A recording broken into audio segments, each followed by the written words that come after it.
Nordstrom brings you the season's most wanted brands. Skims, Mango, Free People, and Princess Polly. All under $100. From trending sneakers to beauty must-haves, we've curated the styles you'll wear on repeat this spring. Free shipping, free returns, and in-store pickup make it easier than ever. Shop now in stores and at Nordstrom.com. This episode is brought to you by Temptations Cat Treats. Your cat will come running for the perfectly irresistible Temptations Creamy Puree and Temptations Lickable Spoon Cat Treats. The best time to feed lickable cat treats to your cat is anytime. Feed by hand for a playful moment, in a bowl for a creamy treat, or as a topper to make mealtime fun. Visit TemptationsTreats.com to learn more.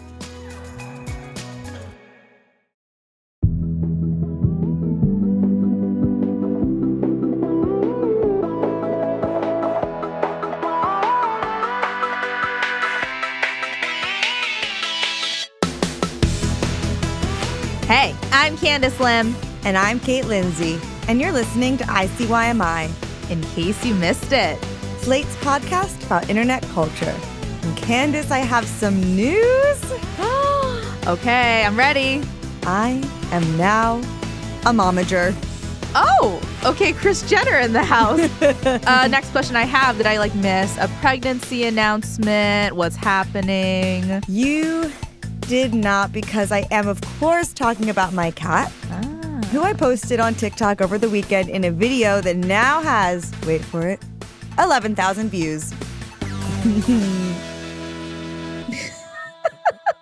You know what? That is sizable. I'm so proud of you. Congrats. How did we get here? I mean, I'd say fame has gone to my cat's head, but sort of the post itself was riffing on this trend that I don't know if you've seen on TikTok, but basically pet owners have been going to animal communicators and then reporting back with what their pets told them. Except my cat, his name is Partner, is very, very dumb. So I thought it'd be funny to do the trend, but then joke that the animal communicator told me that his brain was empty and therefore there was nothing to communicate. I like that. A little 1-2 step twist. Okay. So now that you are the owner of a famous cat, what are your plans as his momager? Well, obviously, he needs a publicist. I'd love to get him booked on the Jennifer Hudson show so he can walk down that hallway where people sing at him. The spirit tunnel, not the spirit tunnel. Yeah, I want to shoot him down that spirit tunnel. Brand deals. If Hill's Pet Food is listening, we are open to offers because that food is expensive. Yeah. But then there's also the emotional labor I have to tackle of making sure his sister Ruby doesn't feel left out. So I'm hoping to kind of piggyback on this with a career for her as well. Wow, this is tough. Who's the Kendall? Who's the Kylie? Oh, this is a great question. I would say Partner is more so a Rob Kardashian. Wow! Yeah, Wow! yeah. Wow! And then Ruby is giving Courtney to me. Oh, if that helps okay. contextualize this. So no, that's so helpful and so funny because literally last night I watched a TikTok from someone who discovered that Rob used to be hot. Just hold space for that. Just hold space for that. Oh, it's every generation must learn that on their own. It's a rite of passage. It's the Boston Robification, literal Rob Kardashianification of realizing he dated a cheetah girl, realizing he used to be hot. I know it's really tough. It's really tough. But yeah, so that was my weekend. Candice, how was yours? You know what? It was also great. I went to a book festival that's held every year at USC. It's put on by the LA Times. It was really fun. I saw Jenny Slate, Paige DeSorbo, and Hannah Berner from Giggly Squad. They were also there. Big Sean showed up. Wait, this lineup is definition of never let them guess your next move. I know. And then obviously some of my favorite authors like Jasmine Guillory, Allie Hazelwood, Fallon Ballard. I got to see them speak, and that was an extremely crowded room, but it was really fun, and it's an event I love to go to, and so had a good time. Okay, very sophisticated literary weekend, but knowing the book world, especially book talk, I have to know if there was any drama. There kind of was. And let me start off by saying this is all alleged. I heard it like from a person. But basically, this year, I think one of the biggest authors there was Rebecca Yarros, who wrote Fourth Wing, Romantasy, very big on book talk. Look, I heard from a source that people were so excited to see her. The line for her book signing was around the building. They had to hire additional security guards to keep people in place because they were also like, everyone needs a ticket. If you are a friend or a family of someone with a ticket, you don't count. Get out of here. And people were like, it felt like Taylor Swift was there, but if Taylor Swift was book. And so, I don't know. I just love that type of stuff because it's so unlikely that someone's going to like, oh, I don't know, cause chaos, pull a punch at the book festival. But I'm not saying I wouldn't like to see it, you know? You know what that experience is actually a lot like getting married at City Hall for those interested. I couldn't bring my sister in because we had hit 4 guests with my husband's parents and my parents. And I had to look at her and go, I'm sorry, I got to leave you behind. It's cutthroat out there. It is cutthroat. And that was kind of the tea from the book fest. But I also think this was a fitting week for today's episode because we're actually diving into some book drama. Yes, it is everyone's favorite kind of drama involving everyone's favorite buzzwords. We have enemies to lovers. We have influencer unrelatability. We also maybe have queer baiting. But first, let's take a break. When we come back, we'll talk about an influencer whose upcoming book has kicked off a whole controversy before it's even been released. Hey there. If you love our podcast, then maybe you should consider subscribing to Slate Plus to immediately unlock bonus episodes. You'll access ad-free listening across all your favorite Slate podcasts, including bi-weekly bonus episodes of this show. Subscribe now on Apple Podcasts by clicking Try Free at the top of our show page, or visit slate.com/ICYMI Plus to get access wherever you listen.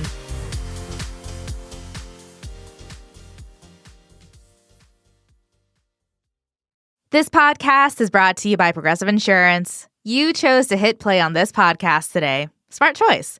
Progressive loves to help people make smart choices. That's why they offer a tool called AutoQuote Explorer that allows you to compare your Progressive car insurance quote with rates from other companies. So you save time on the research and can enjoy savings when you choose the best rate for you. Give it a try after this episode at Progressive.com. Progressive Casualty Insurance Company and Affiliates. Not available in all states or situations. Prices vary based on how you buy. This episode is brought to you by Saks Fifth Avenue. Shopping at Saks is the perfect way to discover the latest styles, elevate your everyday look, and refresh your wardrobe just in time for spring. At Saks, you'll find inspiration for every occasion, from casual outfits to special events. My favorite thing to do in my off time is to go online shopping, and I cannot recommend the Saks.com experience enough. They have so many of my wishlist brands on the website, from Amina Muaddi shoes to Alice and Olivia dresses, and it's spring, which means wedding season is starting up. Saks inspires me to discover looks for anything and everything on my agenda, from destination wedding dresses to shoes that can last the whole weekend. Whether you're refreshing your entire wardrobe or shopping for a vacation, Saks makes it fun and easy. So, if you're looking for a fun, effortless shopping experience and want to elevate your personal style, head to Saks. That's Saks.com for everyday inspiration. And we're back. So, Kate, we are here today to talk about a new book that's coming out soon. It's called Hotter in the Hamptons. It's about an influencer who gets canceled after a series of public mishaps, including a less than favorable New York Magazine type profile. And of course, this influencer is based in New York City. So to escape her cancellation, where does she go? I'm guessing where we all go when we need to escape for a little R&R, the Hamptons. Ding, ding. She spends her summer in the Hamptons, but she finds out that her neighbor is the journalist who wrote that nasty profile of her. First off, has this ever happened to you? When you ask that, are you asking, have I ever been the journalist, or have I ever been canceled and then been next to the journalist who did it? Either or, either or. Either or. No, but I have had to be in a room with people who I have written things they don't like. And that's hard. But we've never fallen in love, which is, I don't know, I guess what happens here. Exactly. Because the thing is, Enemies to lovers, one of the most popular tropes in romance novels today. I would say it's a part of this book. One small thing I am forgetting to mention. The journalist who wrote the profile is a woman, and the person who wrote this book is a straight woman. That's if you actually believe she actually wrote it. Okay, you're dropping so many enticing bombs, but I think I need more context before I investigate further.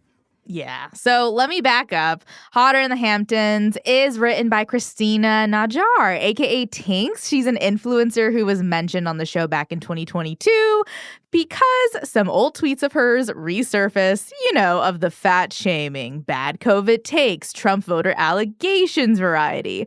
But I feel like a lot of chronically online people have seen her before because of the box theory, and I will let Tinks explain it herself. When men meet you in a romantic setting, they put you in a box. Either they want to date you, they want to sleep with you, or they want nothing to do with you. It's very difficult to shift from box to box. And your behavior doesn't really affect what box you're in to a guy. So if he meets you and he's like, I want to date this girl, you could puke on his shoes and sleep with him on the first night, and it wouldn't matter. Vice versa, if he meets you and he just wants to hook up, you could make him wait 3 months to sleep with you. It's not going to change that. Okay. Kate, are you familiar with box theory or Tinks? This is my first time hearing about box theory, but I have heard Tinks's name around. I feel like she was one of those early TikTok success stories. Yeah, I definitely think that the pandemic was kind of one of those serendipitous things for her where she really took off. But I will say, do you want to guess who's a big fan of box theory? Oh, it does not surprise me at all if the answer to this is one Mel Robbins. Oh, hell yeah, because they did a podcast together. And you know what? I have to say this is genius. Tinks was able to link box theory to let them theory. And I was like, here we go. That's, if anything, those feel like, I don't know, maybe actually, you know what, I can see the link, but in general, I'm so wary of any, there's so much advice out there that tries to make relationships some type of formula or this very set in stone thing that I just think they are not. But I guess for some people, it's a helpful thought exercise. I don't know. Was this her claim to fame? Yeah, it was to the point where she kind of became known as a dating influencer or a big sister who gives advice from her lived experience. And I would say she's made a successful career out of this. She has 1.5 million followers on TikTok. Her first book was a dating self-help book called The Shift. And the book that we're talking about today, Hotter in the Hamptons, it already got optioned for a TV adaptation by the Foster sisters. And those are the two sisters behind the Kristen Bell, Adam Brody Netflix show Nobody Wants This, which I know was a huge hit. So what's the controversy here? Because if it's not the Trump voter allegations, then why am I hearing people already getting mad about a book that actually isn't even out yet? So it all starts when I saw this TikTok from a creator named @MalTalks who asked some very good questions after Tinks's novel was announced. Have you ever read something and thought, this doesn't really sound like the person who's credited with writing it? Let's say, hypothetically, a massively followed influencer, someone who's never publicly identified as queer, suddenly drops a queer romance novel. And the internet goes wild. It is so sexy, so brave, so cool. But what if those words weren't actually theirs? What if someone else wrote it? What if the real author was never acknowledged? What if they were hired to stay invisible? And this creator basically infers that Tinks's book was potentially ghostwritten by Gabrielle Korn, who was the editor-in-chief of Nylon. She's written her own books. And if you go on her website, there's a page called Manuscript Services. When you click on it, the first thing you see under the ghostwriting category is the cover of Hotter in the Hamptons. And what's interesting is that she doesn't say, I ghostwrote this book. Instead, she says, quote, I love working as a ghostwriter and collaborator to bring your literary dreams to life, no matter what genre.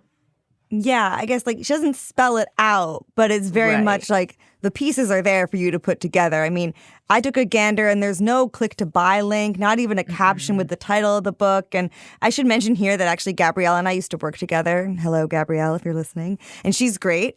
But what else? Is there any other evidence that she was perhaps a ghostwriter or collaborator behind this?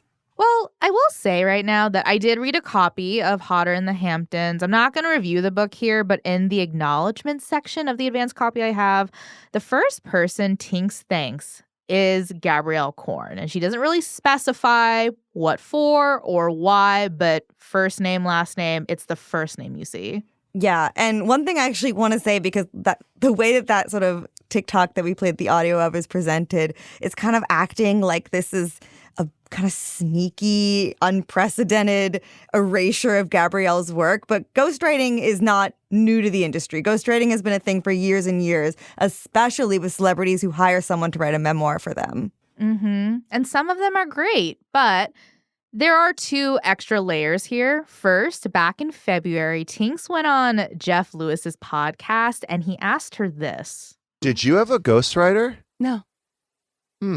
So there had to be some research. Jeff, I'm with you. Interesting. And it's 2024. You know, everybody's So gonna you're a lady find straight it. girl by the way. profiting off of a gay story. I am a straight woman who loves gay people and who wants to amplify queer joy. Okay. Ghostwriter allegations denied. And then Jeff actually asks a pretty deep question here, because Gabrielle is openly queer, but Tinks is not. And she says in that clip, she's a straight woman who wants to amplify queer joy. And the way she says it, I mean, I get, it's allyship is important, and that seems what she's going for, but something still feels kind of off. Yeah, and I will let Mal Talks fill in the rest.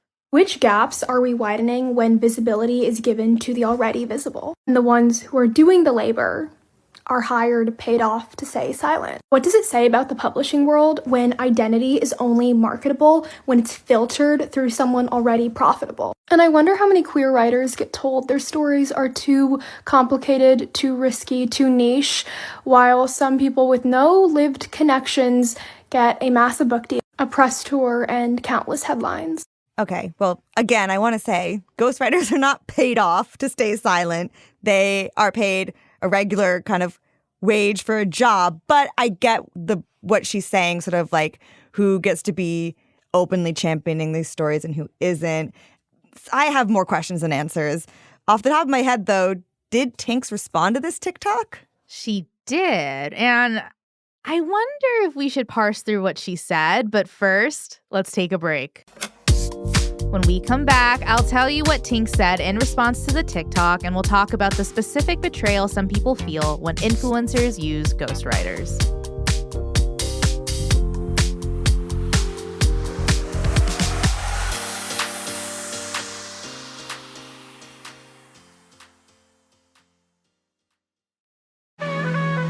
This podcast is brought to you by Progressive Insurance.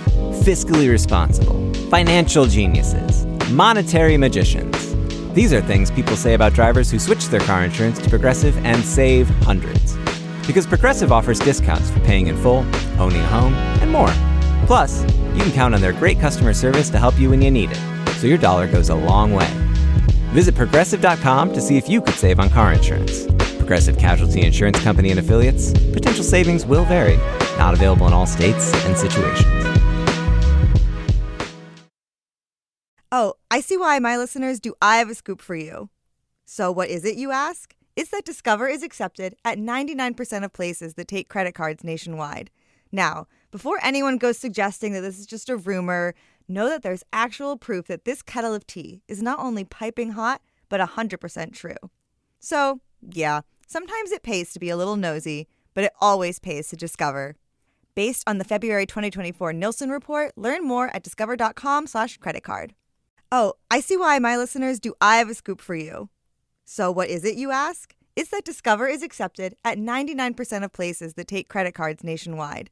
Now, before anyone goes suggesting that this is just a rumor, know that there's actual proof that this kettle of tea is not only piping hot, but 100% true. So, yeah, sometimes it pays to be a little nosy, but it always pays to discover.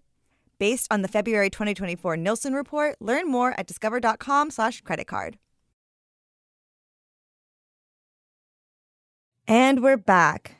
So we're talking about Tinx's upcoming book, which is about an influencer getting canceled and possibly falling in love with the writer who canceled her. There's some controversy happening online because Tinx, up until this point, has identified as a straight woman, but this book revolves around a queer romance. And before the break, Candice, you played this clip from Mal Talks, who brought up that Gabrielle Korn, a queer writer herself, probably ghost wrote or at least collaborated on the novel. Yeah, and Tinx did jump in the comments of that TikTok. She said, quote, "Of course I hired a collaborator who's queer. I am not lesbian. I wanted to nail that part of the storyline. It's not a secret. She's the first person I thank in acknowledgements." Yeah, and the first thing I'm picking up on is, she uses the word collaborator, not ghostwriter. And collaborator is much vaguer and could actually mean a lot of things, one of which is, a sensitivity reader, which would make sense in this case since she's writing about something that she does not have a lived experience in. A queer sensitivity reader could come in and make sure that, she's not falling into any tropes and that, it's staying authentic and just making sure it all checks out. And so it's kind of purposefully murky what this relationship is. And I do think that is often the case with ghostwriters. Is it seems pretty rare that the front of the book will say their name and then say but actually written by this person. Right.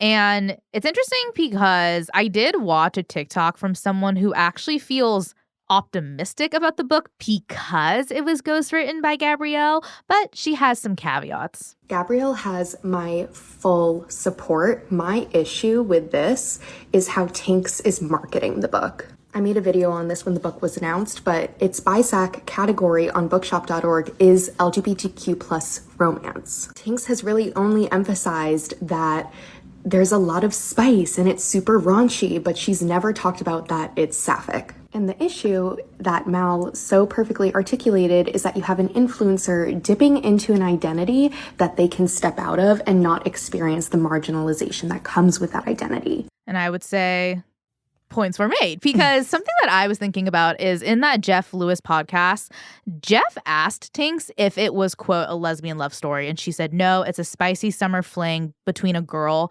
and, quote, some people. There's kind of this purposeful vagueness to it, and they keep pressing her on it. They're like, does it come from life experience? And she says, no, it's fiction. And I was like, okay.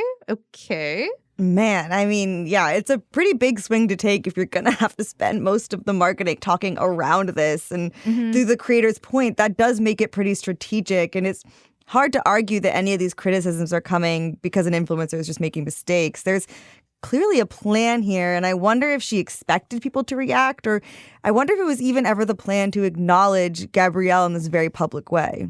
Yeah, and I should note, we did reach out to both Tinx and Gabrielle Korn for comment. They did not respond, but I think this brings us into a bigger conversation about who gets to write what, especially when a ghostwriter or collaborator is involved, because look, I'll admit that I was a fan of Tinx's early in the pandemic, and then I kind of slowly started weaning off her content just because I have a personal rule. I do not take dating or life advice from TikTok anymore because sometimes it just gets a little problematic, or sometimes they kind of turn very simple phrases into toxic literature. But I was curious about this book, and when I heard it was a queer romance, I did take a pause and I was like, oh, okay. Is it possible that this novel is maybe a smaller version of her coming out? And so I kind of read half of the book thinking that. Yeah, and you know what? In the end, a fully published novel, multi-stop book tour, TV adaptation, that would actually be a pretty huge coming out. Yeah. And then I heard about the ghostwriter allegations, and so I went into the second half of the book thinking about that. And I was turning it over, and I was kind of like, okay, where is my discomfort coming from? Is it because it was ghostwritten? Is it because I'm reading and possibly supporting a story of a queer experience that's filtered through the marketability of a straight woman? I mean, maybe we start with the ghostwritten part. Where are you at right now with ghostwritten books? I mean, so many books that people love or that were bestsellers, they were ghostwritten or similarly involved a collaborator. There's Becoming by Michelle Obama, Lean In by Sheryl Sandberg, The Woman in Me by Britney Spears. None of those feel like betrayals. It's well, yes, I don't expect Britney Spears to be a worldwide singing and dancing superstar and also a prolific writer, but I want to hear her story. Right. And then even in the world of fiction, this isn't unheard of. Series like The Babysitter's Club, Goosebumps, there's a reason they were were able to churn out so many, it's because many of those stories were ghostwritten. Okay, so breaking news. I didn't know Babysitter's Club was ghostwritten. Can you just do a quick explainer? What do you mean? Oh my gosh, I'm so sorry to break it to you. But yeah, I think the Hardy Boys is another one. Those big classic series where you go to the bookstore and you could see shelves and shelves and shelves of one mystery, one story after another. In order to keep up that output, they turned to ghostwriters. Oh, wow. And it's not like they're using a fake name, but it's actually them. It's someone else. The work was output. I mean, Shakespeare, are we putting him in this category? I mean, yeah, I thought about adding him and then I was like, oh, I don't know. Are we ready for the Shakespeare ghostwriter allegations? I know. We don't want his lawyers coming for us again. Yeah. Don't want to get in hot water with the Bard community again. Oh, no. And see, here's the thing. There's already layers to this. I think there's also a different stigma or acceptance when a celebrity writes a memoir using a ghostwriter. Yeah, I think we can safely say, thank God J.R. Moehringer ghostwrote Spare for Prince Harry. Mm-hmm. And an influencer ghostwriting a book. There's a difference. Do you think there's a specific stigma or criticism there? Using a ghostwriter, inherently it is not shameful. They're a resource for people often who have a story to tell, but they need some guidance getting there. With influencers, it feels a little different, especially because this is fiction. With an influencer, up until a ghostwritten book, they've been the one telling their own stories. It's their words coming out of their mouths on social media. So then to kind of take this thing and be like, I wrote this for you, but actually you didn't. Even though it's fiction, that's still a pretty big departure from the relationship you had established. So I can understand why followers are like, wait, I wanted to hear from you, not anyone else. I'm not interested in a book someone else wrote. And without that authenticity, I think it's really easy to feel like you're just actually just being sold something. Yeah. I mean, I will admit, because of this Tinks incident, I finally realized that Kendall and Kylie Jenner did not write Rebel City of Indra back in 2014.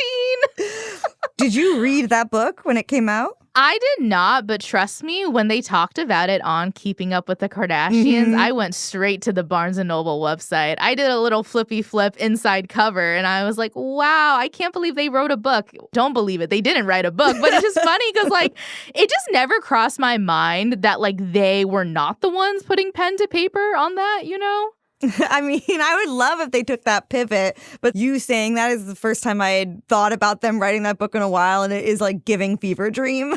Exactly. But, let's say you had known it was ghostwritten. Would you have purchased it? I'm really thinking. No. Yeah. I think my answer is no.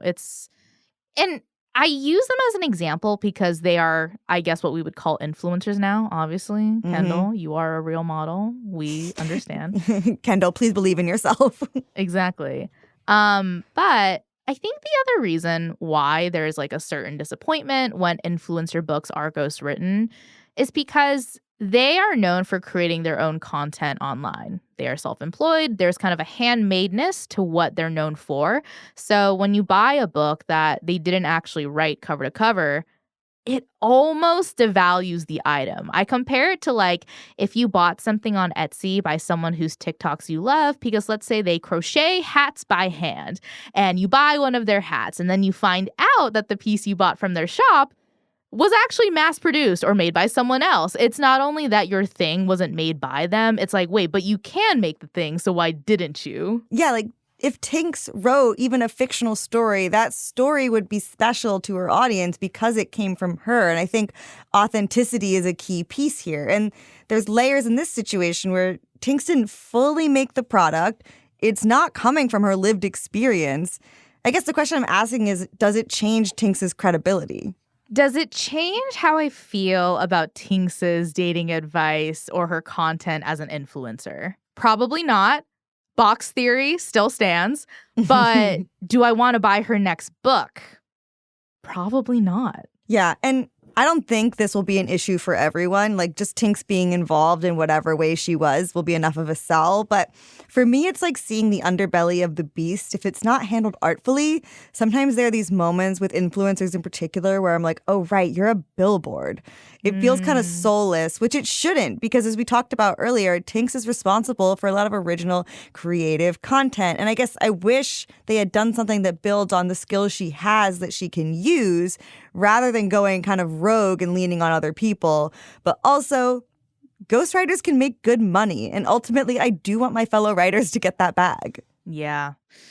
I would say if there's any good to come out of this, I do think shedding light on ghostwriting and making it more transparent is good, especially for the writers who ghost. I mean, one cool thing is that in a lot of the TikToks responding to the Tinks incident, the creators will also shout out Gabrielle Korn's books that are centered around queer characters like The Shutouts and Yours for the Taking, and they love those books and they want to give them their proper due. Yeah, I think if anything, while people may not be rushing out to buy Tinks's next book, I feel like people, after reading Tinks's book, might be more likely to buy Gabrielle's next book. Yeah, and this did shed light on how lucrative or common ghostwriting can be. There will be ghostwriters forever. Therefore, I just have one question, Kate. Do you think your influencer Cat/Cats will need a ghostwriter for his upcoming book? Absolutely. I've already sort of mapped it out. It's a rags to riches story about how he was born in a BJ's parking lot with his sister. Oh! He goes from there and now lives like a king in a dual income, no kids household. So if that story is resonating with any listeners who also can write, please hit up the ICYMI inbox. We are taking applications for ghostwriters now. Okay, that's the show. We'll be back in your feed on Saturday, so definitely subscribe. That way, you never miss an episode. Leave us a rating and a review in Apple or Spotify, and tell your friends about us. You can follow us on Twitter at ICYMI_pod, and you can always drop us a note at ICYMI@slate.com. ICYMI is produced by Vic Whitley-Berry, Candice Lim, and me, Kate Lindsay. Daisy Rosario is our senior supervising producer, and Hillary Fry is Slate's editor-in-chief. See you online. Or at Kate's Cats book release party.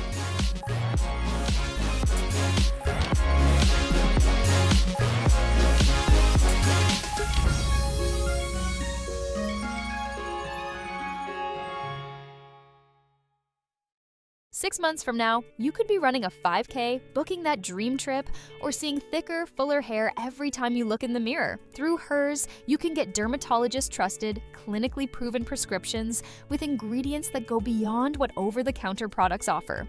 Whether you prefer oral or topical treatments, Hers has you covered. Getting started is simple. Just fill out an intake form online, and a licensed provider will recommend a customized plan just for you. The best part? Everything is 100% online. If prescribed, your treatment ships right to your door. No pharmacy trips, no waiting rooms, and no insurance headaches. Plus, treatments start at just $35 a month. Start your initial free online visit today at forhers.com/talk. That's forhers.com/talk. Compounded products are not FDA approved or verified for safety, effectiveness, or quality. Prescription required. Price varies based on product and subscription plan. See website for full details, restrictions, and important safety information.